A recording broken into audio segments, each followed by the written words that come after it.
সকালের জলখাবার হোক বা কিন্তু বাইরে কোথাও ঘুরতে গেলে লুচি রুটি বা পরোটার সাথে যদি এরকম একটা আলুর তরকারি থাকে, সেটা কিন্তু মন্দ হয় না। কেননা এই আলুর তরকারি বানাতে গেলে খুব বেশি মশলাও লাগে না, শুধুমাত্র বেশি করে লাগে কয়েক কোয়া রসুন আর গোলমরিচ, সবগুলোকে একসাথে একটু হামল দিস্তায় ভালো করে থেতো করে রাখতে হয়। এটাই কিন্তু এর মূল উপকরণ বা মশলা। যখন আমি তরকারিটা বানাচ্ছিলাম, কড়াইয়ে তেল গরম করে গোটা জিরে তেজপাতা ফোড়ন দিয়েছি, আর শুধুমাত্র দিয়েছি আদা বাটা টমেটো বাটা।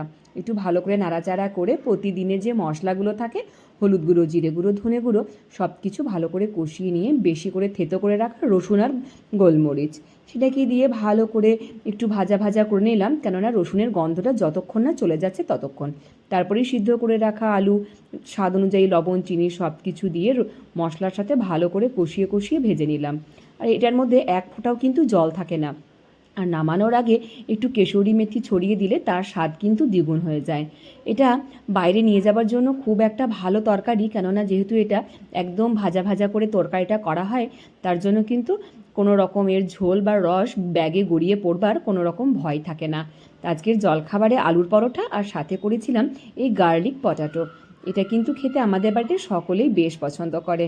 তা এই তরকারিটা কেমন লাগলো অবশ্যই কিন্তু একটা কমেন্ট করে জানিয়ে দেবেন।